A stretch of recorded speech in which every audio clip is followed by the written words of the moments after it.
கர்த்தர் நல்லவர், அவருடைய கிருபை என்றும் உள்ளது. என்னை ஆட்கொண்டவரும் நான் சேவிக்கிறவருமாகி இருக்கிற சர்வ வல்லமையுள்ள இயேசுவின் நாமத்தினாலே சபை மக்கள் ஒவ்வொருவரையும் நான் அன்போடு கூட வாழ்த்துகிறேன், வரவேற்கிறேன். இன்றைக்கும் நான் உங்கள் மத்தியில வந்ததை குறித்து ஒரு முகாந்தரம் ஒன்று உண்டு. ஆண்டவர் ஒரு சில நாட்களாக என் ஆவியிலே நான் போகிற எல்லா ஊழியத்தின் பாதைகளிலும் என் உள்ளத்தில் அதிகமாய் பாரப்படுத்தி பேசுகிறதை நான் திருச்சபையிலே மக்கள் மத்தியிலே விசுவாசிகள் மத்தியிலே நான் பேசி கொண்டிருக்கிறேன்.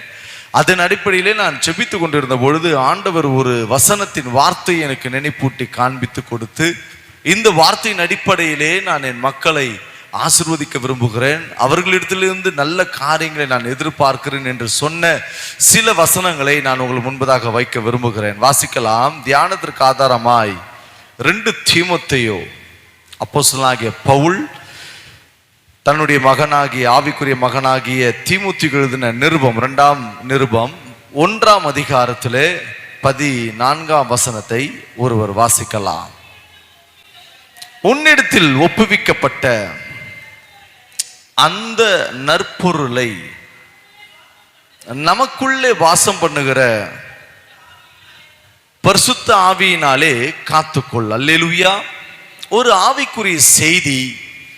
வாரந்தோறும் நாம் நம்மளுடைய கவலைகள், கண்ணீருடைய பாதைகள் நாம் கடந்து போகிற போதிலும் கூட நாம் எப்பொழுதும் தேவனால் ஆற்றப்பட்டு கொண்டே இருக்க வேண்டும், அல்லது தேவனால் எப்பொழுதும் நாம் நினைவு கூறப்பட்டு ஆஸ்வதிக்கப்பட்டு கொண்டே இருக்க வேண்டும் என்கின்ற எண்ணத்தை கொஞ்சம் தள்ளி வைத்துவிட்டு இன்றைக்கு பரலோகத்தின் சத்தமாய் உங்களோடு கூட பேச விரும்புகிற காரியத்தை இன்றைக்கு ஆவியானவர் பேசுவாராக. அல்லேலூயா. சரி, அப்போஸ்தலனாகிய பவுல் தன்னுடைய மரணத்தின் தொலைதூரத்தை கணித்தவனாய் ரோமாபுரியில் இருக்கிற சிறைச்சாலையிலே அவன் தன்னுடைய காலத்திற்கு பிற்பாடு ஊழியங்கள் எப்படிப்பட்டதா இருக்க போகிறது நல்லா கவனிங்க. கொஞ்சம் நான் இன்றைக்கு இருக்கிற உலக சம்பந்தப்பட்டமான ஊழியத்தோடு சில தொடர்புகளை நான் காண்பித்து கொடுத்து விட்டு நான் சில ஆழமான கருத்துக்களை வைக்க விரும்புகிறேன். கர்த்தர் பேசுவாராக. பவுல் தனக்கான மரணம், தனக்கான முடிவு காலம், அதாவது இந்த பூமியை விட்டு பிரிந்து இயேசுவோடு கூட சேர்ந்து அவரோடு கூட யுக யுகமாய் வாழப்போற நித்திய வாழ்வை எதிர்பார்த்து கொண்டிருக்கிற அந்த நாட்களை தன் ஆவியிலே அவன் கணிக்கிறான். சில பேருடைய வாழ்க்கையில எல்லாம் பார்த்தீங்கன்னா தான் மரணிக்க போகிறதை அவர்கள் முன்பதாகவே உணர்வார்கள். சில பேர் சாக போறதுக்கு முன்னாடி இதெல்லாம் செஞ்சு வச்சுட்டு போனாங்க பிரதர் சொல்லுவாங்க இல்லையா. அதே போல ஒரு ஊழியத்தை தன்னை போல தன் வழியாய் தேவன் சுவிசேஷத்தினால பெற்ற ஆவிக்குரிய பிள்ளைகளை சத்தியத்திலே அவன் உருவாக்கி வைத்துவிட்டு பல பட்டணங்களிலே சபைகளை உருவாக்கி கொண்டு சபைகளை பலப்படுத்தும்படிக்கு ஆங்காங்கு தன்னோடு கூட இருக்கிற உடன் ஊழியர்களை அனுப்பி சபைகளை பலப்படுத்தி கொண்டே இருப்பார் பவுல். அப்படி இருக்கும் பொழுது தான் சுவிசேஷத்தினாலே பெற்ற ஒரு நேசகுமாரனாய், ஒரு உத்தம குமாரனாய் தீமோத்தேயுவை தனக்கு பிற்பாடு தன்னை போல ஒரு மனது உள்ளவனாய் பார்க்கக்கூடிய ஒரு உண்மையான ஊழியக்காரனை பவுல் தன்னுடைய மரணத்துக்கு முன்பதாக, அதாவது தன்னுடைய காலம் நிறைவேறுவதற்கு முன்பதாக அவன் ஒரு கடிதத்தின் வாயிலிலே அவனுடைய ஊழியத்தை குறித்து திட்டமாய் எழுதுகிறார்.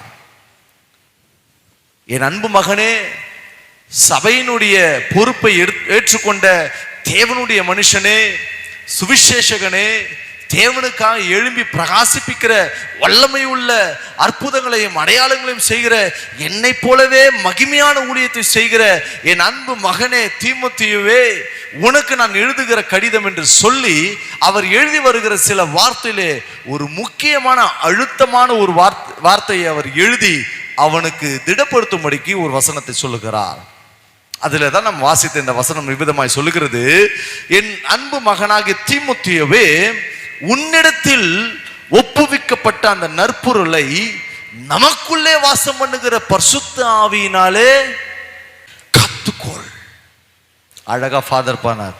பொருட்கள் மேல கண்ணு போச்சினா போச்சையாவும் அபிஷேகம், ஆட்கள் மேல கண்ணு போச்சினா அம்போதாவும் அபிஷேகம். இன்னைக்கு லேட்டஸ்டா சில கடைசி கால புதிய புதுமை உபதேசிகள்லாம் வந்துட்டாங்க. அவங்க என்ன பண்றாங்க தெரியுமா, இந்த பாட்டுக்கு, அதாவது இந்த பரிசுத்தவான் பாடின தெளிவான வெளிப்பாடுகளுக்கு, அபிஷேகத்துக்கு எதிர்மறையான பாட்டு வந்துருச்சு. எல்லாமே பார்த்துக்கோ, எல்லாமே கேட்டுக்கோ, எல்லாவற்றையும் பெற்றுக்கோ. இன்மைக்குரியவைகளை அதிகமாய் பார்த்து ஒருத்தர் பேசுறாரு, அவருடைய இன்ஸ்டாகிராம்ல பேசுறாரு. ஏங்க நீங்க எதை பேசுறீங்களோ, உங்க வீட்டுக்கு பக்கத்துல இருக்கிறவங்க நல்லா செழிப்பாக்குறாங்களா, அவங்கள பார்த்து வேகாம நீங்க பார்த்து சொல்லுங்க, அவரை போல நான் மாறுவேன், அவரை போல நான் மாறுவேன். இதெல்லாம் வேணாம். நாம் அவரை போல மாறுவதற்கு தான் திருச்சபைக்குள் வந்திருக்கிறோம். கைகளை தட்டி கைகளை தட்டி. நிறைய பேருக்கு எட்டல. இப்படி இன்மைக்குரியவைகளை அதிகமாய் காண்பித்து கொடுத்து, இப்படி கேளுங்க, அப்படி கேளுங்க, இதை சொல்லுங்க, இதை கன்ஃபஸ் பண்ணுங்க, அதை பேசுங்க. நல்லா கவனிங்க. வசனம் நமக்கு கற்றுக் கொடுக்கிறதை நாம் படிக்காததுனால, மற்றவர்கள் பேசுகிற எல்லா இன்ஸ்டாகிராம் ரீலையும், ஃபேஸ்புக் ரீலையும், வாட்ஸ்அப்பையும் பார்த்துட்டு நேரத்தை போக்குறதுனால வசனத்தை நாம் தூரமாய் விலக்கி வைத்து விட்டோம். நீங்களாம் பைபிள் படிச்சீங்கன்னா, சீரியஸா சொல்றேன், கள்ள உபதேசம் வராது. வசனத்தை தாண்டி எவன் பேசினாலும் எழுந்து பேசுவீங்க. பிரதர், நீங்க பேசுவது தவறு, அது வசனத்துக்கு முரண்பாடு உள்ளது, தயவு செய்து பேசாதீங்க. இப்படி பேசி ஆண்டவருடைய ராஜ்யத்தின் அழைப்பை மற்றவளை இடரலுக்கு உண்டாக்காதீங்க என்று நீங்கள் தைரியமாய் பேசக்கூடும். நம்மெல்லாம் பைபிள் படிக்காதனால தான் நேத்து பெஞ்ச மழையில இன்னைக்கு முளைச்ச காலம் மாதிரி புது வெளிப்பாடு, புது விஷயம், புது காரியம். நல்லா கவனிங்க. வசனத்தை நல்லா படிக்கும் பொழுது நமக்கு தேவன் கொடுத்திருக்கிற வெளிச்சம் நம்மிலிருந்து முதல்ல மற்றவர்களுக்கு பிரகாசிக்க பண்ணும். அல்லேலூயா. பவுல் தெளிவாய் சொல்லுகிறான், தீமோத்தேயுவே, நான் உன்னிடத்தில் ஒப்புவித்த ஒரு நற்பொருளை, நீ கற்றுக்கொண்ட நற்பொருளை உனக்குள் இருக்கிற பரிசுத்த ஆவியானவரால் காத்துக்கொள். என்ன நற்பொருள்? நற்பொருள்னா என்ன அப்படின்னு ஒரு டிக்ஷனரியில போய் பார்த்தா, அது வேற ஒரு டிரான்ஸ்லேட்ல அழகா என்ன சொல்லுதுன்னா, நமக்குள் குடிக்கொள்ளும் தூய பரிசுத்த ஆவியினால் ஒப்படைக்கப்பட்ட நல்ல போதனை. நற்பொருள்னா என்ன அர்த்தம்? சத்தமா சத்தமா கூகுள்ல போய் சர்ச் பண்ணி பார்த்தா அதுல இப்படி வருது, நல்ல செயல் அல்லது நல்ல பழக்கம். நற்பொருளுக்கு அவங்க கொடுக்கிற ஒரு அர்த்தம் நல்ல செயல் அல்லது நல்ல பழக்கம். ஆனால் பவுல் சொல்லுகிறார், உன்னிடத்தில் ஒப்புவிக்கப்பட்ட நற்பொருள் இருக்கிறது அல்லவா. ஹம்மிங் பாருங்க பிரதர். உன்னிடத்தில் ஒப்புவிக்கப்பட்ட ஒரு நற்பொருள் இருக்கிறது அல்லவா. அந்த நற்பொருள் என்ன தெரியுமா? நல்ல போதனை. ஹலோ, லிசன், எல்லாம் நீ பாருங்க. நல்ல போதனையை நீ உனக்குள் இருக்கிற பரிசுத்த ஆவியினாலே காத்து உன்னை பத்திரமாய் பார்த்துக்கொள். ஏன் பவுல் உனக்கு கொடுக்கப்பட்ட நற்பொருளை பரிசுத்த ஆவியினால் காத்துக்கொள் என்று சொல்றார் தெரியுமா? அங்கதான் பிரச்சனையே இருக்கு. கிறிஸ்தவ வாழ்க்கை என்பது திருமுழுக்கு ஞானசானத்திலே ஞானசானம் பெற்று வந்த உடனே நான் கிறிஸ்தவனா ஆயிட்டேன் அப்படின்றதுக்காக அல்ல. உங்களுடைய கிறிஸ்தவன் ஆக்கப்பட்ட அந்த வாழ்க்கையை ஒவ்வொரு நாளும் தூய்மையோடு, ஒவ்வொரு நாளும் தேவனுடைய பிரசன்னத்தோடு, உங்களுடைய மரண நாட்களை தேவன் வைத்திருக்கிற அந்த நாள் வரைக்கும், அல்லது வருகை முந்திக் கொள்ளுமானால் இயேசுவினுடைய வருகை நாள் வரைக்கும் இந்த பரிசுத்த ஆவியானவர் தான் ஒவ்வொரு தேவனுடைய பிள்ளைகளையும் விசுவாசிகளையும் காத்து நடத்த வல்லவராய் இருக்கிறார். கைகளை தட்டி பரிசுத்த ஆவியானவருக்கு. இன்றைக்கு பல கிறிஸ்தவர்களுடைய வாழ்க்கையில பார்க்க முடிகிற ஒரு காரியம், ஆவியானவர் இல்லாமல் கிறிஸ்தவர்களாக இருப்பார்கள். நல்லா கவனிங்க, நல்லா கவனிங்க. ஆவிக்குரிய அனுபவம் இல்லாமல் கிறிஸ்தவர்களாக இருப்பார்கள்.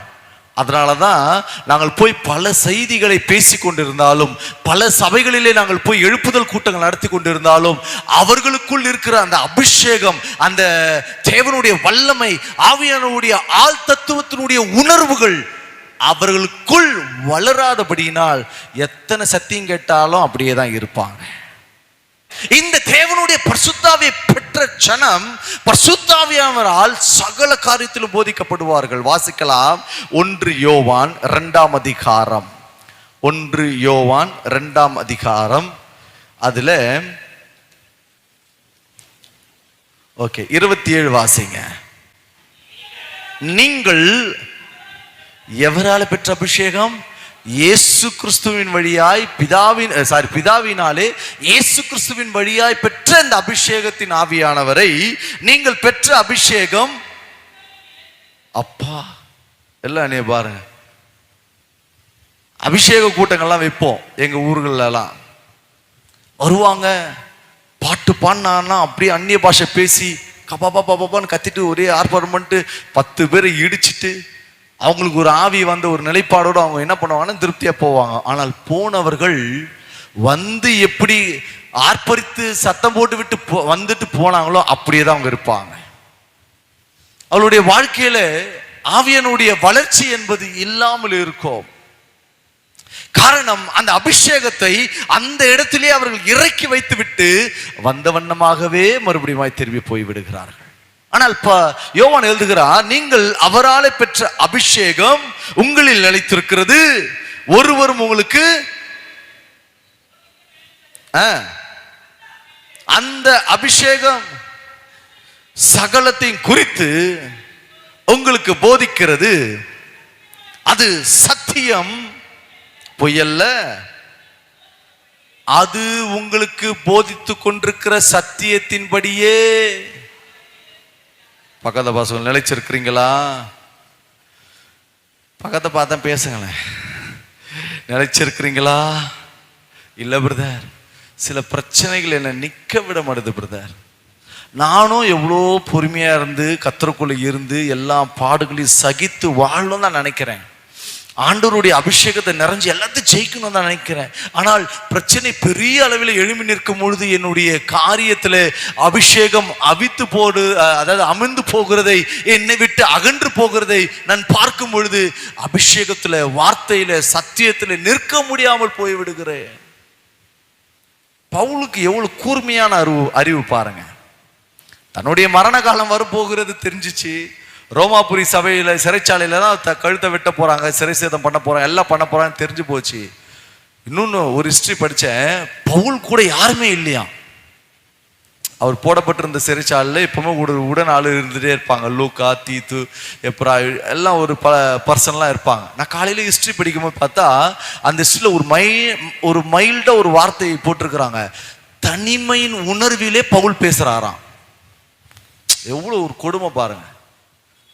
எப்பொழுதும் சக்க சக்க சக்க ஜனங்கிட்ட பேசிட்டு இருக்கிற மனுஷன் தான் கூட இப்படி திரும்பி பார்த்தா அர்த்தத்தை புரிந்து உடன் ஊழியங்களை செய்கிற உதவி ஊழியக்காரர்கள் இருக்கிற பவுலுக்கு ஒரு தனிமையின் உணர்வில் பேசுகிறார். நான் இப்படி ஆகிவிட்டனே, ஆண்டவருடைய ராஜ்யத்தின் ஊழியம் அடுத்ததா எவ்விதமா இருக்க போகிறது, அதுக்கு நம்ம என்ன செய்ய வேண்டும் என்ற தனிமையின் உணர்விலே பரிசுத்த ஆவியினால அவர் எழுதுகிறார், என் மகனே தீமோத்தேயு, உனக்கு ஒப்புவிக்கப்பட்ட அந்த நற்பொருளை உனக்குள் இருக்கிற ஆவியானவரால் காத்துக்கொண்டு இந்த ஊழியத்தை நிறைவேற்றி கொண்டு இருப்பான்.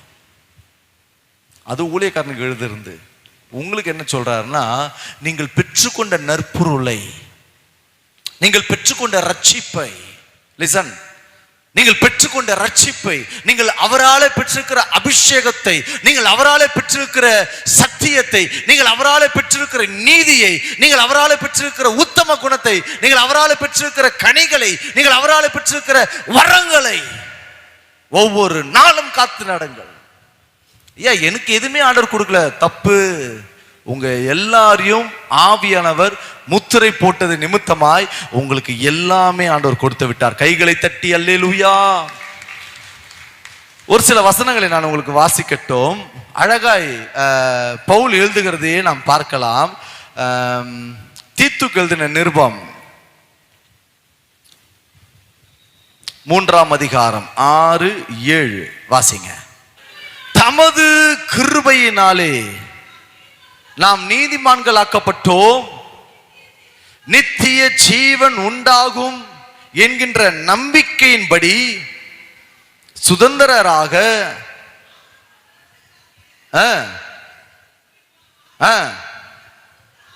இயேசு கிறிஸ்துவின் மூலமாய் பரிசுத்த ஆவியானவரை, நல்லா கவனிங்க, பரிசுத்த ஆவியை தேவன் சம்பூரணமாய் கொடுத்தாராம். நம்ம கூட யாராவது ஒருத்தருங்க ஒரு நாள் டிராவல் பண்றாங்க வைங்களேன், அவங்க நமக்காக வந்தது நிமித்தம் நம்ம என்ன பண்ணுவோம் தெரியுமா, நாம என்ன சாப்பிட்றோமோ சொல்லுங்களேன், அதை அப்படியே அவங்களுக்கு சாப்பிட வைப்போம். சொல்லப்போனால் கொஞ்சம் கூடுதலாக சாப்பிடுவான்னு கூட சொல்லுவோம். கொஞ்ச தூரம் நம்ம கூட நடக்கிறவங்கள எந்த ஒரு மன குறைச்சி அவங்கள செஞ்சிடக்கூடாது என்பதற்காக நம்ம தாராளமாக அவங்களுக்கு ஹெல்ப் பண்ணி நம்ம கூட பயணிக்கிறவங்களை நம்மை போலவே நாம் வழி நடத்துவோம். ஆமாவா இல்லையா? அதே தான் தேவன் சம்பூர்ணம் உள்ளவராய் பூரண சர்க்குணராய் இருக்கிற தம்முடைய ஆவியை அப்படியே இயேசு கிறிஸ்து மூலமாய் உங்கள் மீது சம்பூர்ணமாய் கொடுத்து விட்டாராம். கைகளை தட்டி மகாராஜாவுக்கு அல்லேலூயா.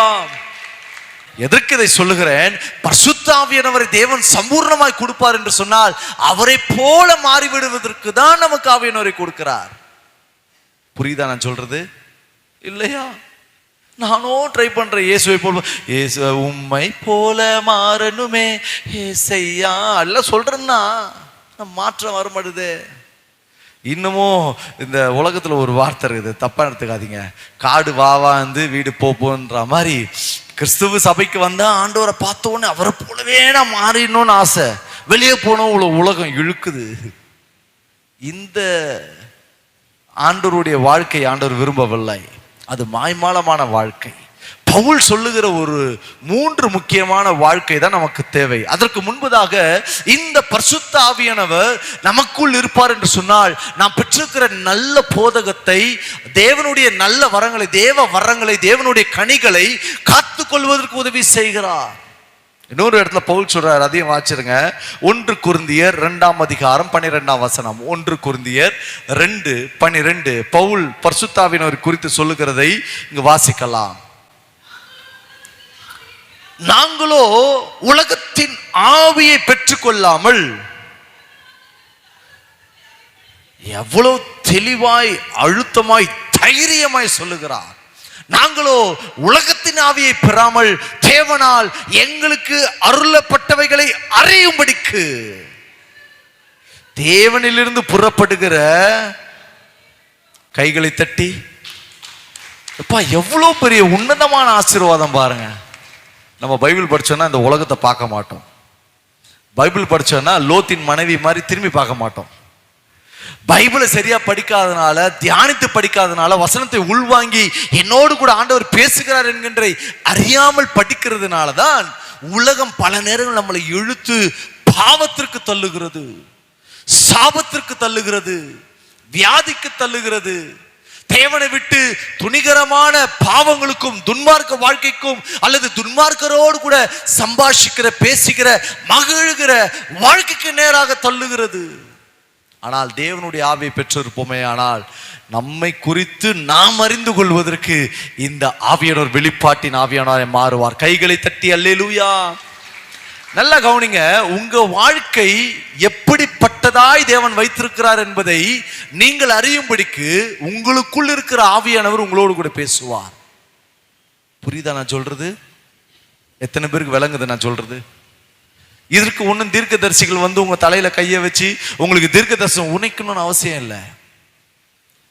நீங்கள் அவரால் பெற்றிருக்கிற பரிசுத்த ஆவியை நீங்கள் பெற்றிருப்பீர்கள் என்று சொன்னால் உங்களுக்கான எல்லாவற்றையும் வெளிப்படுத்துகிற ஆவியானவர் பேசுவார்.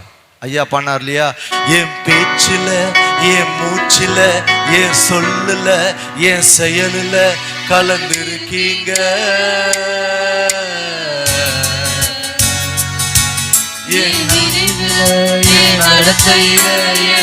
Wonderful God. Al-Kharata Nama La Shalkulo Urama Kada La Ta Shalkarate Malkarati Nikara Mala Tarapakashi. அவருடைய அபிஷேகத்தை அதிகமாய் உணர்கிறேன். அவருடைய ஆவியானவருடைய அசைவாடு இன்றைக்கு நம்ம மத்தியிலே இந்த பலிபீடத்திலே அவருடைய மேகம் இப்பொழுது இறங்கி இருக்கிறது. இந்த நேரத்திலே ஆவியானவர் உங்களோடு கூட பேசுகிறதை ஆவியிலே உணர்வுள்ளவர்களா தேவன் விரும்புகிற வார்த்தைகளை நிறைவேற்றுகிற தேவனுடைய பிள்ளைகளாக இன்றைக்கு ஆண்டவர்களை மாற்றுகிறார். நீங்கள் இவ்வுலகத்திற்குரியவர்கள் அல்ல, நீங்கள் தேவனுக்குரியவர்கள்,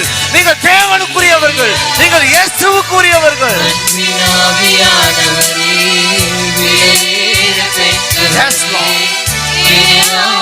என்னை ஆளுகிற ஆவியே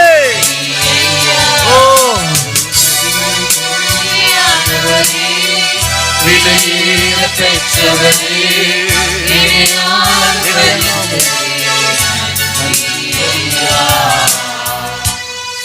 மகாத்தினி கரா தரபோ ஷல் கராத்திரே.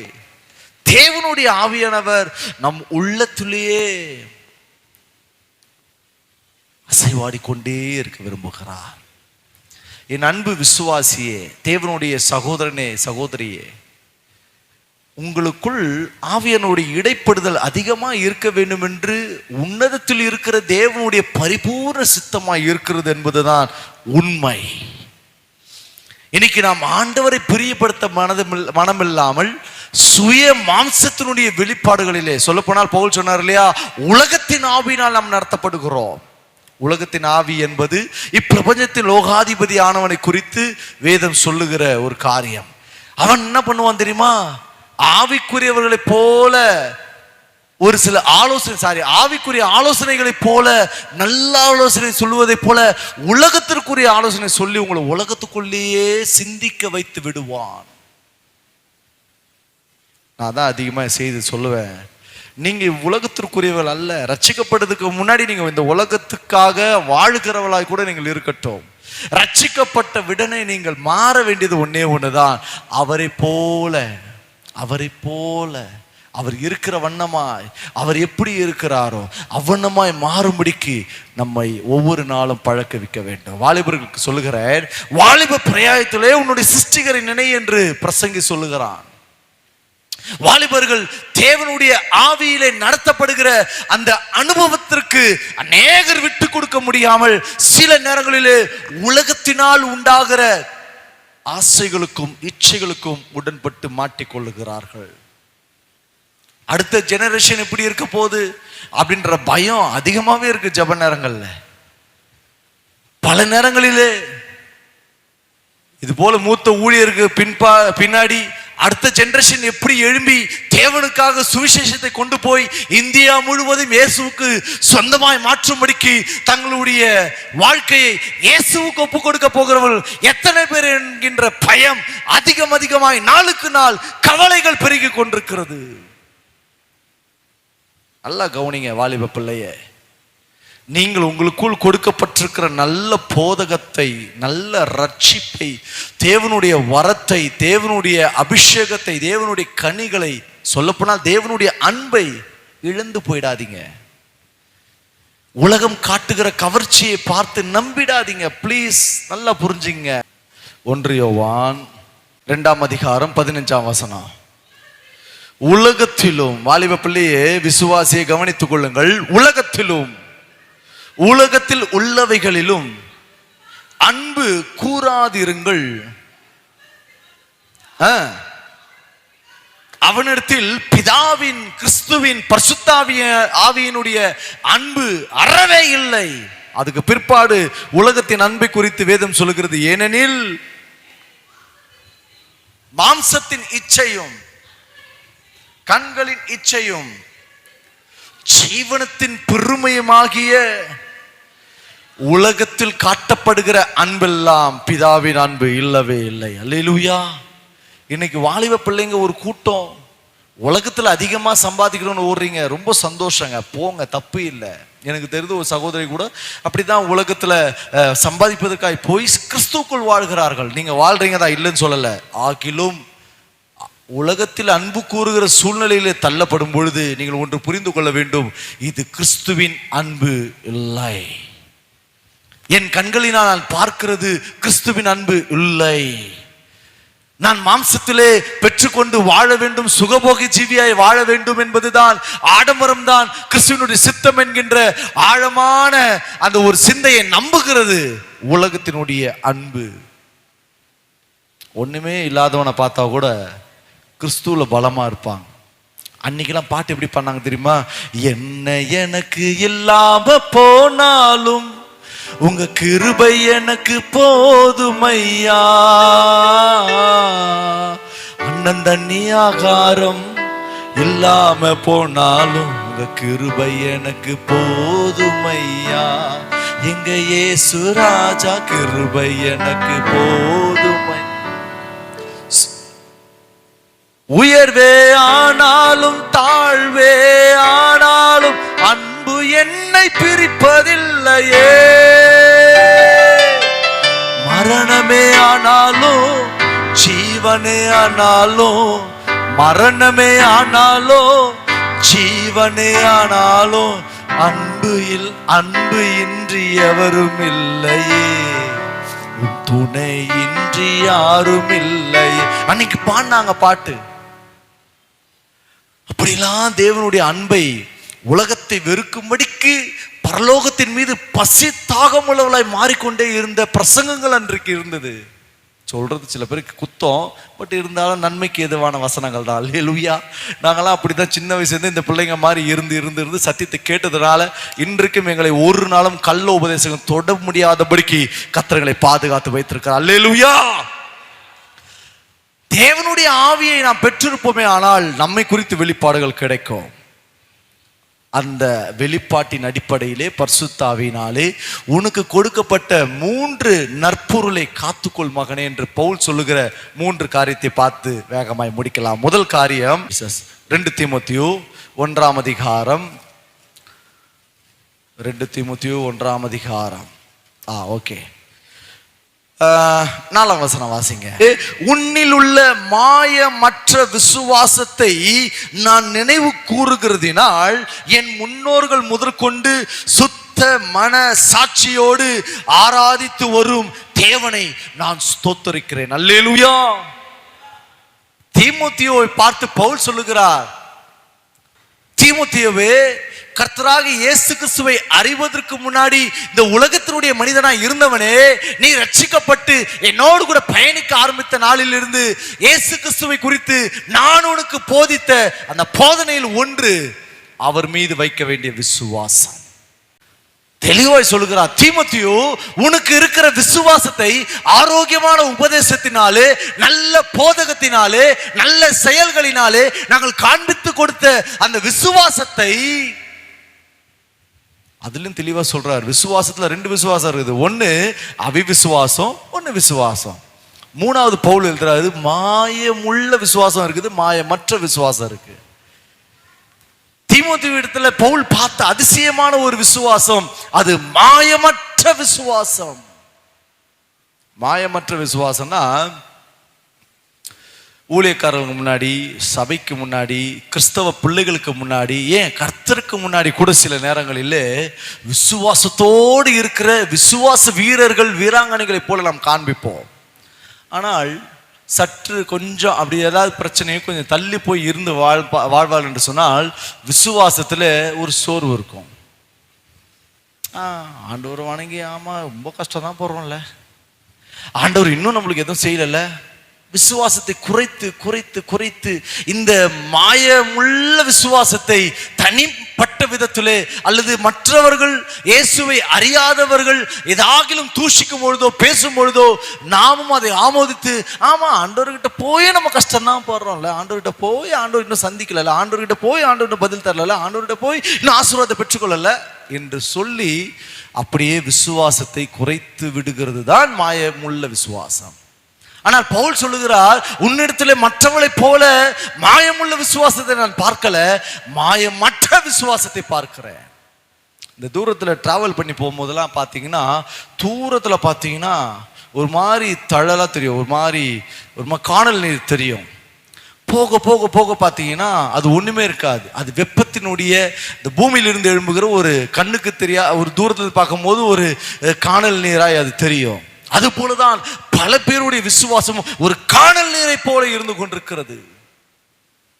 வசனத்தை கேட்ட உடனே விசுவாசம் வரும், சபைக்கு வந்தவொடனே விசுவாசம் வரும், ஊழியக்காரர்களோடு இணைந்து ஊழியம் செய்யும் போது விசுவாசம் இருக்கும். ஆனால் அதுவே சற்று கொஞ்சம் தள்ளி இருந்தோம்னா நம்மை அறியாமலே ஒரு சோர்வு, விசுவாசத்துல தளர்வு, விசுவாசத்துல யோசனைகள், நமக்கு ஏன் விசுவாசம் அப்படியே சோர்ந்து.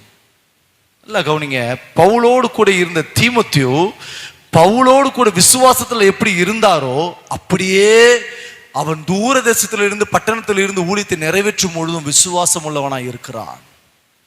அதுதான் பவுல் சொல்றாரு, எப்பா என் கூட டிராவல் பண்ணவங்கள நிறைய பேர் விசுவாசத்தை விட்டு வெளியே போயிட்டாங்க. பவுல் மாயமற்ற விசுவாசத்தை பார்த்து தீமோத்தேயு கொண்டு எழுதுகிறான், தீமோத்தேயுவே, நல்ல போதகத்தை கேட்டு விசுவாசத்தில் பலப்பட்டவனே, நீ விசுவாசி என்று பெயர் எடுத்தவனே, விசுவாசியாய் தேவனுடைய நாமத்தினாலே வாழ்கிற என் அன்பு சகோதரனே சகோதரியே, உன்னில் இருக்கிற விசுவாசம் மாயமற்றதாய் இருக்க கர்த்தருடைய ஆவியானவர் உனக்கு உதவி செய்வாராக. விசுவாசத்தை விட்டுறாதீங்க. விசுவாசம் வசனத்தினால வரும். விசுவாசத்தை காத்து கொள்ளுகிறவர் பரிசுத்த ஆவியானவர். அல்லேலூயா. இன்னொரு 5 நிமிஷத்துல நான் செய்தி முடிச்சிடறேன். ரெண்டாவது ஒரு காரியத்தை அதிலே மாயமற்ற விசுவாசத்தை குறித்து அவர் ஆச்சரியப்படுகிற அர்த்த வசனத்தை வாசிக்கலாம். 2 தீமோத்தேயு 1ஆம் அதிகாரம் 5ஆம் வசனம் வாசிங்க. நல்ல கவனிங்க. அந்த மாயமற்ற விசுவாசத்தை நினைவு கூறுகிறதினால் அந்த விசுவாசம் முந்தி உன் பாட்டியாகிய லோவிசாலுக்குள்ளும் ஐனிக்கேயாளுக்குள்ளும் நிலைத்திருந்தது, அது உனக்குள்ளும் நிலைத்திருக்கிறது என்று. நல்லா கவனிங்க. உங்கள் விசுவாசத்தை, உங்கள் மாயமற்ற விசுவாசத்தை, பரிசுத்தமான விசுவாசத்தை, நம்பிக்கையின் விசுவாசத்தை நீங்கள் உங்கள் பிள்ளைகளுக்கு கடத்த வேண்டும். பவுல் என்ன சொல்றாரு? ஆல்ரெடி உங்க அம்மாவும் உங்க பாட்டியும் விசுவாசத்துல பேர் பெற்றவர்கள், விசுவாசத்துல உறுதியா இருந்தவர்கள். அர்த்த வசனமா தான் சொல்றாரு. ஆனா முதல் வசனம் சொல்றாரு, எப்பா நீ என் கூட டிராவல் ஆகும் போது நான் உனக்கு உபதேசித்த நல்ல போதகத்துல இயேசுவை காண்பித்து கொடுத்து நான் இயேசுவின் பின்னாடி நடந்து கொண்ட சகல நல் உண்மையின் விசுவாசத்தை பார்த்த என் அன்பு மகனாக தீமோத்தேயுவே, நீ கற்றுக்கொண்ட நல்ல மாயமற்ற விசுவாசத்திலே பெயர் பெற்றவனா இருக்கிறாய், நான் அதற்காக ஆண்டவரை துதிக்கிறேன் என்று சொல்லி, அடுத்த வார்த்தை, உன்னை விட்டு விசுவாசம் போகாம இருக்கிறதுக்கு காரணம் உன் பாட்டிக்கிட்டையும் உங்க அம்மா கிட்டையும் உங்க குடும்பத்துக்கிட்ட இருந்தும் உனக்குள் கடத்தப்பட்ட அந்த விசுவாசத்தை, அது நிலைத்திருக்கிற விசுவாசமா நான் பார்க்கிறேன் என்று பவுலுக்கு சொல்லுகிறார். அழகாய் அண்மையில் ஒரு பாட்டு வந்தது, நானும் என் வீடும் என் வீட்டார் அனைவரும் ஓயாமல் நன்றி சொல்வோம், ஒரு கரு போல காத்தீரே நன்றி, என்னை சிதையாமல் சுமந்தீரே நன்றி, ஒரு கரு போல காத்தீரே நன்றி, என்னை சிதையாமல் சுமந்தீரே. குடும்பமா கர்த்தரை ஆராதிக்கிறீங்கன்னா, குடும்பமா கர்த்தருக்காக வாழ்றீங்கன்னா, உங்கள் மீது இருக்கிற விசுவாசம் உங்களை பார்க்கிற உங்கள் பிள்ளைகள் இடத்திலே ஆண்டவர் கொடுப்பா. கைகளை தட்டி மகாராஜாவுக்கு. அப்போ பிரச்சனை என்னன்னா, நாமே சரியான விசுவாசத்துல பலப்படலன்னு அர்த்தம். நீங்கள் பரிசுத்த ஆவியானவருடைய அபிஷேகத்திற்குள்ள உங்கள் விசுவாசத்தை காத்துக்கொள்வீர்கள் என்றால் உங்க பிள்ளைங்க அதை பார்த்து தானே விசுவாசிக்க கத்துக்கும். எதுவுமே நன்மையான எதையுமே பரலோகத்திலிருந்து எனக்கு கொடுக்கப்படுகிறது, அவர் எல்லாவற்றையும் பரத்திலிருந்து தான் எனக்கு வருகிறது என்கின்ற ஆழமான விசுவாச பிள்ளைகளுக்கு வளர்ந்து விடும். அல்லேலூயா. இந்த நற்பொருளை காத்துக்கொள் மகனேன்னு முதல் காரியத்தை சொல்றாரு. ரெண்டாவது காரியத்தை பார்த்தலாம். அதே 2 தீமோத்தேயு 1ஆம் அதிகாரம் 6ஆம் வசனத்தை வாசிங்க. இது நிமித்தமாக நான் உன்மேல் என் கைகளை வைத்ததினால் உனக்கு உண்டான தேவனுடைய வரத்தை நீ அனல் மூட்டி எழுப்பி விடும்படிக்கு. நல்லா கவனிங்க. விசுவாசிகள், வாலிபர்கள், உடன் ஊழியர்கள் நாங்கள் எல்லாரும் கற்றுக்கொண்டது ஒன்னே ஒன்றுதான்.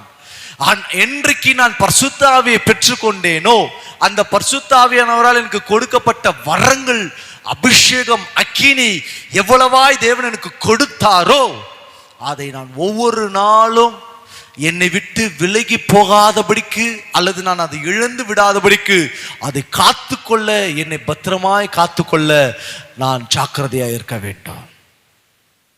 நீங்க இருக்கிறீங்க, எல்லாருக்கும் தேவன் அபிஷேகம் கொடுத்திருப்பார் என்பதை நான் நம்புகிறேன், விசுவாசிக்கிறேன். நீங்கள் அபிஷேகம் மெய்யாக பெற்றிருப்பீர்கள் என்று சொன்னால் நாளுக்கு நாள் பரிசுத்த ஆவியானவரோடு கூட இருக்கிற தொடர்பு, லிசன். உங்களுக்கு ரொம்ப பிடிச்சவங்களோட ஒரு நாள் பேசலினா உங்க மனசு எவ்வளவு வருத்தப்படும். ஐயோ அவங்களுக்கு ஃபோன் பண்ணலையே, ஐயோ அவங்கள போய் பார்க்கலையே, ஐயோ அவங்கள விசாரிக்கலையே, இந்த ஐயோ ஐயோ ஐயோன்னு யோசிக்கிறீங்க இல்லையா? அதே போல எனக்கு கிடைத்த இறைவனின் கொடையை கொழுந்து விட்டு எரிய செய் மகனே.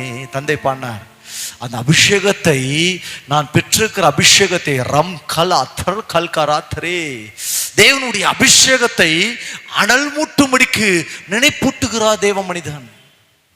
ஒரு திருச்சபை ஒவ்வொரு நாளும் பரிசுத்த ஆவியானவருக்குள் காக்கப்பட, அந்த நற்பொருளை நாம் ஆண்டவருடைய வருகை பரியந்தம் காத்து கொண்டு வாழ அபிஷேகத்தை அனல் மூட்டி கொண்டே இருக்க வேண்டும். ஐயா எனக்கு அந்த அனுபவம் கிடையாதுன்னா தயவு செய்து அபிஷேகத்தை ஆண்டவரிடத்தில் கேட்டு பெற்றுக்கொள்ளுங்கள். அவர் கேட்கிற யாவருக்கும் சம்பூர்ணமாய் கொடுக்கிறார். எல்லாம் கவனிங்க, ஆண்டவருடைய வருகை அதி சீக்கிரம்.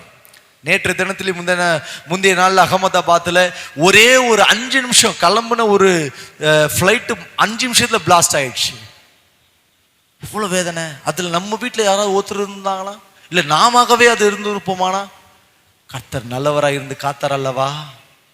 தேவன் நம்ம இமை பொழுது கூட நம்மை கைவிடாதபடிக்கு ஒவ்வொரு நாளும் காத்து நடக்கிற தேவனோடு கூட உறவாடுகிற அந்த உறவாடுதலின் அபிஷேகத்தை நாளுக்கு நாளுங்கள் பெருக செய்யுங்கள்.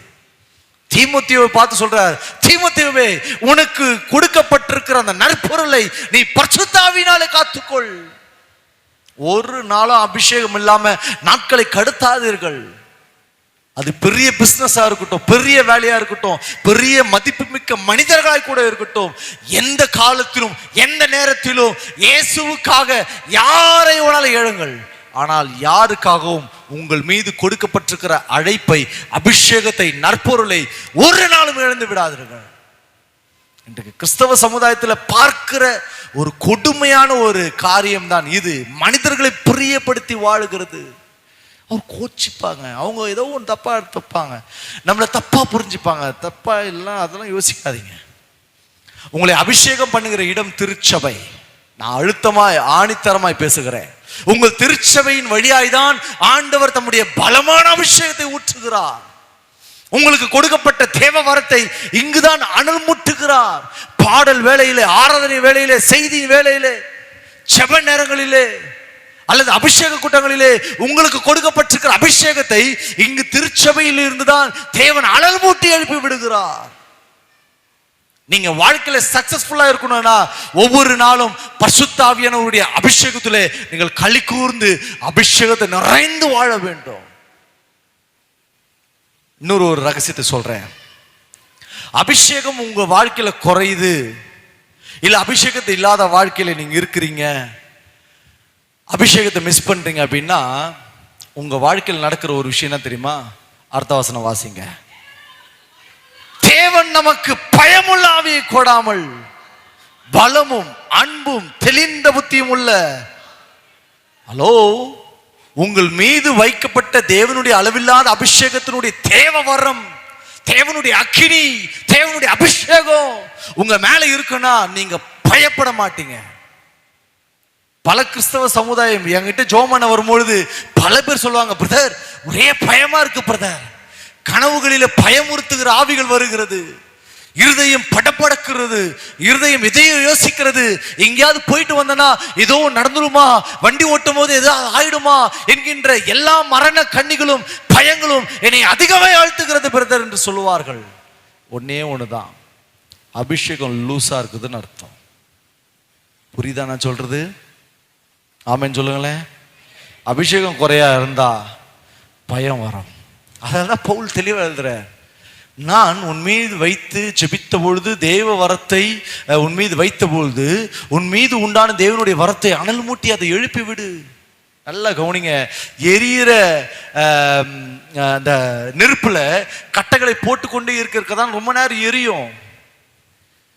இல்ல நம்ம வச்ச கட்டையோடு அது எரிட்டோம், அது எரிஞ்சுக்கிட்டே இருக்கும்னு நினைச்சீங்கன்னா அது உங்களுடைய முட்டாள்தனம். எனக்கு கொடுக்கப்பட்ட அபிஷேகம் பற்றி எறிய வேண்டும் என்று சொன்னால் நான் அபிஷேகத்திலே நாளுக்கு நாள் பெருகி கொண்டே இருக்க வேண்டும். தந்தை பாடினார், அன்பு பெருகுதையா அப்பாவும் நிழல் தனியிலே, அபிஷேகம் வளருதையா எபினேசர் பார்வையிலே. தேங்க்யூ. அபிஷேகம் அப்படிப்பட்டது. பயமுள்ள ஆவியை தேவன் எடுத்து போடுவதற்கு தான் பலம் நிறைந்த பரிசுத்த ஆவியை கொடுத்தார். அன்பை வெளிப்படுத்துகிற ஆவியானவரை கொடுத்தார். எந்த காரியத்துல என்ன முடிவு எடுக்கும் என்கின்ற தெளிவான ஞானமுள்ள ஆவியானவரை பிதாவாகிய தேவன் குமாரன் வழியாய் உங்கள் மீது பொழிந்தருள பண்ணினார். கைகளை தட்டி. அதனால்தான் பவுல் சொல்றார், தீமோத்தேயுவே, எப்பா உன் மேல வச்ச அபிஷேகம் ஒன்று இருக்குல்ல, ஊழியக்காரங்க வச்ச இல்ல தேவன் உன்னை அபிஷேகம் பண்ண அபிஷேகம், அனல் மூட்டி எழுப்பு, அதை பரிசுத்த ஆவியானவருக்குள்ளே காத்துக்கொள். அல்லேலூயா.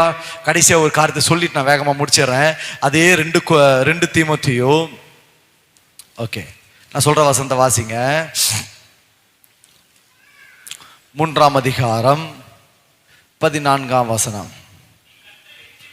நீ கற்று நிச்சயத்து கொண்டவைகளில் நிலைத்திரு, அவைகளை என்னாரிடத்தில் கற்றா என்று நீ அறிந்திருக்கிறதும் அல்லாமல். அர்த்த வசனம், கிறிஸ்து இயேசுவை பற்றும் விசுவாசத்தினாலே உன்னை ரட்சிப்புக்கேற்ற ஞானம் உள்ளதாக்க பரிசுத்த வேத எழுத்துக்களை நீ சிறு வயது முதல் அறிந்தவன் என்று உனக்கு தெரியும். அல்லேலூயா. இங்கு பவுல் சொல்லுகிற ஒரு மிக முக்கியமான காரியம், நீ கற்றுக்கொண்டு காரியத்தை உறுதிப்படுத்தி கொண்டு, நல்லா கவனிங்க, உறுதிப்படுத்தி கொண்டு. நீங்க ஆல்ரெடி உபதேசிக்கப்பட்டவர்கள் தான். வாரந்தோறும் உபதேசிக்கப்படுகிறது, வாரம் முழுவதும் உபதேசிக்கப்படுகிறது. யூடியூப்களில் பார்க்குறீங்க, இன்ஸ்டாகிராம்ல, ஃபேஸ்புக்கில் எல்லாமே பார்த்து வசனத்தை கேட்டுட்டு தான் இருக்கிறீங்க. பட் கேட்கிற சத்தியத்திலே நீங்கள் உறுதிப்பட்டவர்களாய் இருங்கள். ஏன் அப்படி பவுல் எழுதுறா தெரியுமா? ஏன் சபைகளை குறித்த கவலை எங்களுக்கு நாளுக்கு நாள் பெருகி இருக்கிறது தெரியுமா? நாங்கள் சுவிசேஷகராய் இருக்கிறதுனால இயேசுவினுடைய வருகை அதிகமாய் பேசி கொண்டிருக்கிறோம். சபைகளை வருகைக்கு ஆயத்தப்படுத்தும்படிக்கு தான் எங்களுடைய செய்திகள் இருக்கிறது. எங்களுடைய செய்திகள் எல்லாம் தேவகுமார மினிஸ்ட்ரிஸ் யூடியூப் சேனலில் போய் பார்த்தீங்கன்னா, குமார் சாலமன் செய்திகளை போய் பார்த்தீங்கன்னா இருக்கும். நாங்கள் ஏன் அதை பேசிட்டு இருக்கோம் தெரியுமா? நாம் நம்மை மறுரூபத்திற்கு நேராக மாற்றிக்கொள்ள மனமில்லாமல் உலகத்திற்குரியவைகளை குறித்து யோசிக்கும்படிக்கு, அதிலே நம்மளுடைய வாழ்க்கை கழித்து போடும்படிக்கு சூழ்நிலைகளும் காலங்களும் நம்மை தள்ளிவிட்டது. அதனால்தான் உபதேசத்தை ஸ்ட்ராங்கா சொல்றோம், நீங்கள் கற்றுக்கொண்டவைகளிலே உறுதியோடு கூட தங்கி இருங்கள். அல்லேலூயா.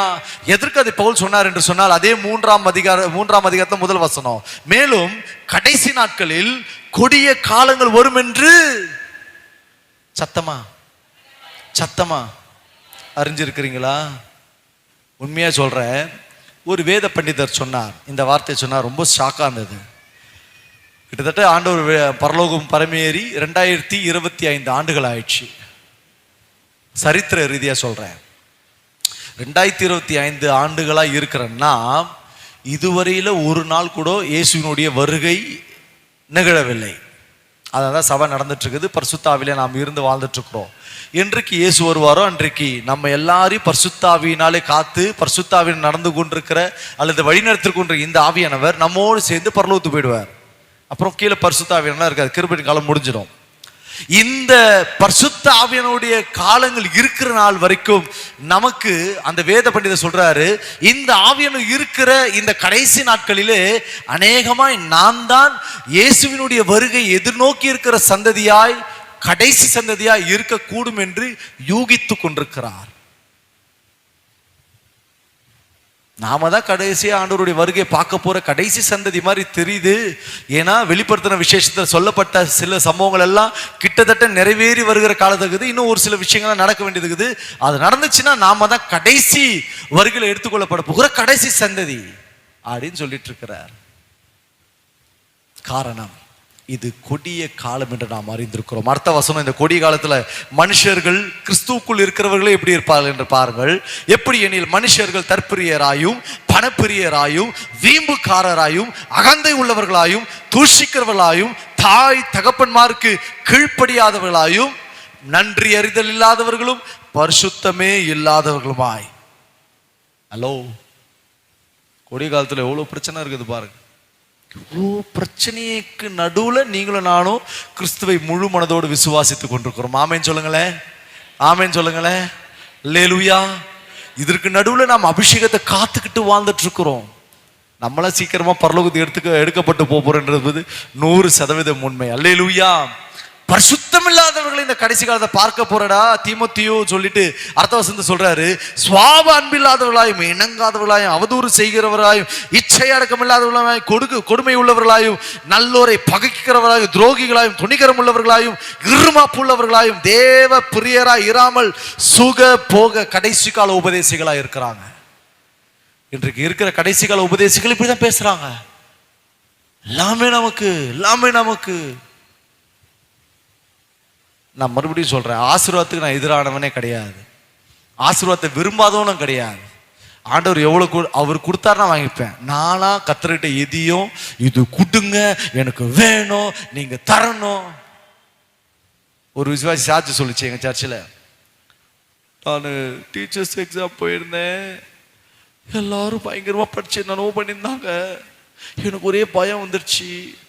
நான் உடனே தனியா போய் ஜெபம் பண்ணிட்டு நான் ஆண்டவர்கிட்ட சொன்னேன். அது விட்ட சத்தம் சாட்சி இன்னும் கூட என்னால மறக்க முடியல. ஆண்டவரே, நீர் என் தேவனானால் நீர் எனக்கு செய்ய வேண்டும், நீ அப்படி பண்ணணும், கையை இப்படி உயர்த்தி சாட்சின்னு சொல்றது பிள்ளை. நீங்க இதை பண்ணணும் அதை பண்ணணும் சொல்லிட்டு ஆண்டவருக்கு இவர்கள் கட்டளையிட்டு கொண்டிருக்கிறாங்க. ஹலோ, அவர் எப்பேற்பட்ட தேவன் தெரியுமா? சர்வ வல்லமையுள்ள தேவன். இந்த அம்மா சாட்சி சொல்லுது, அதையும் நடந்துச்சுன்னு வேற சாட்சி சொல்லுங்குது. நான் எப்பவுமே ஆண்டவர் மிரட்டி அதட்டி அதை பண்ணி இதை பண்ண கேட்க மாட்டேன். உள்ள போனாலுமே சொல்றேன், ஆண்டவரே உங்க பிள்ளை வந்திருக்கிறேன், நீங்க எனக்கானவைகள் எல்லாவற்றையும் சந்திக்க வல்லவர், நீங்க எனக்கு கொடுங்க, நான் வாங்கிக்கிறேன், அதுவும் உங்களுடைய சித்தத்தின்படியே. விளங்குதா? இன்னைக்கு வரைக்கும் அவர் சித்தத்தை கேட்டுதான் நாங்கள் ஊழியத்தை செய்யறோம், வாழ்றோம், ஜீவிக்கிறோம், தேவனுடைய வருகைக்கு ஆயத்தப்படுகிறோம். அல்லேலூயா. உங்கள் வாழ்க்கையில நீங்கள் இது ஒன்று தெரிந்து கொள்ளுங்கள். அடுத்த ஒரு வருஷத்தை நான் சொல்லி முடிச்சிடுறேன்.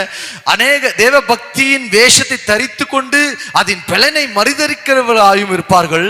இப்படிப்பட்டவர்களை விட்டு நீ தயவு செய்து விலகுங்க. விசுவாசிகளாகி நீங்கள் இப்படிப்பட்ட அஜாக்கிரதையான பேச்சுகளை விட்டு நீங்கள் விலகுங்கள்.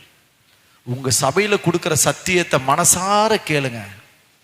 என் சபை அப்படிதான் எங்களை போதிச்சது.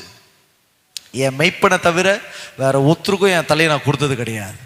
ஐயா கிட்ட கூட நான் ஜோம் பண்ணுவேன், ஐயா ஜோம் பண்ணுங்க, நான் அவருக்கு ஜோம் பண்ணுவேன், அவர் எனக்கு ஜோம் பண்ணுவேன். இதுதான் அந்த அன்பு தான். வேற எந்த ஒரு காரியத்திலும் யாரையும் நான் மெய்ப்பனாகவோ எனக்கு தகப்பனாகவோ எனக்கு உறவாகவோ நான் ஏற்றுக்கொண்டது இல்லை. என் சபை சொல்லுகிற உபதேசம்தான் என்னை நித்தியத்துக்கு பரலோகத்திற்கு ஆயத்தப்படுத்தும். கைகளை தட்டி அல்லேலூயா. அப்படி கண்களை மூடி 3 நற்பொருள்களை நீங்கள் தெரிந்திருக்கிறீர்கள். எல்லாம் கண்ணை மூடி, சின்ன பிள்ளைங்க முதல் கொண்டு கீழே இருங்க. 3 முக்கியமான நற்பொருளை, நல்ல போதகத்தை பரிசுத்த ஆவியானவரால் நீ கற்றுக்கொண்டிருக்கீங்க. ஓ ரம் கலா தராலா ஷல்கரா, வண்டர்ஃபுல் காட். ஓ ரபாலா ஷல்கரா, தேவ சமூகம். ஓ எஸ், பா, தேங்க் யூ ஹோலி ஸ்பிரிட். ஆவியானவரே, அடியானுக்கு நீர் பேசின அத்தனையும் ஒளிவு மறைவில்லாமல் அப்படியே மக்களிடத்துல சொல்லிட்டப்பா. நீங்க தான் இவர்களுக்கு கொடுத்திருக்கிற இந்த நற்பொருளாகிய நல்ல போதகத்தை, நல்ல ஒரு அபிஷேகத்தை, விசுவாசத்தை, இந்த உலகத்தை பகுத்தறிகிற தேவனுடைய திவ்ய ஞானத்தை, திவ்ய வெளிப்பாடுகளை, திவ்ய தெளிவை நிமிஷந்தோறும் கற்றுக் கொடுத்து நடத்த நான் ஜெபிக்கிறேன். இந்த கிருபை நீ ஆசீர்வதிக்கட்டும். ஒருவேளை இவர்கள் கடன் பிரச்சனைகளோடு கூட இருப்பார்கள் என்று சொன்னால், கர்த்தர் இவர்களுடைய கடன்களை எல்லாம் அடைத்து முடிப்பீராக.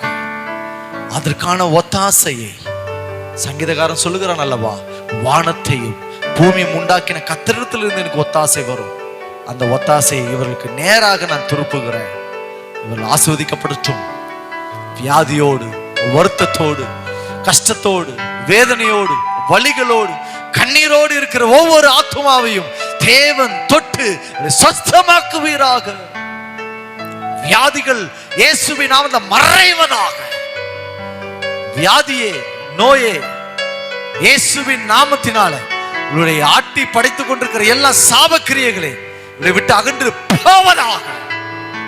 இயேசுவின் நாமத்தினால் நான் சர்வாங்க சுகத்தை கூறுகிறேன். அப்படியே பலிக்கட்டும். பிள்ளைகளுடைய ஞானத்திற்காக, எதிர்காலத்துக்காக, திருமண காரியங்களுக்காக, படிப்புகளுக்காக, பண தேவைகளுக்காக, வீட்டு காரியத்திற்காக, மற்ற பிசினஸ்களுக்காக, வேலைகளுக்காக ஆண்டவரே செபித்துக் கொண்டிருக்கிற ஒவ்வொரு செபத்தையும் கர்த்தர் கேட்டு ஆசீர்வதிக்க நான் செபிக்கிறேன். இயேசுவின் நாமத்தில் நாங்கள் ஆசீர்வதிக்கிறோம். அன்பு ஆவிக்குரிய தகப்பனுக்காக, அவருடைய மனைவிக்காக, அவருடைய பிள்ளைகளுக்காக நான் செபிக்கிறேன். தொடர்ந்து இன்னும் ஜீவ ஆயுசு நாட்களை அதிகமாய் கொடுத்து வல்லமையான எழுப்புதலின் ஆராதனை வீரராக எடுத்து பயன்படுத்துவீராக. குடும்பங்களை கர்த்தர் எடுத்து பயன்படுத்துவீராக. ஐயா, எங்கு போனாலும் வந்தாலும் அவரை பாதுகாத்துக் கொள்ளும். சகலவற்றிலும் உங்களுடைய கிருபை தங்கி இருக்கட்டும். வாசித்த ஆண்டவரே, ஜெபித்த ஆண்டவரை வந்த ஒவ்வொருவரையும் கர்த்தர் தனித்தனியாய் பேரு பேராய் ஆசீர்வதித்து நன்மையினாலும் கிருபையினாலும் முடிசூட்டி பாதுகாத்துக் கொள்ளும். இயேசுவின் நாமத்தில் ஜெபிக்கிறோம் நல்ல பிதாவே, ஆமென். அல்லேலூயா.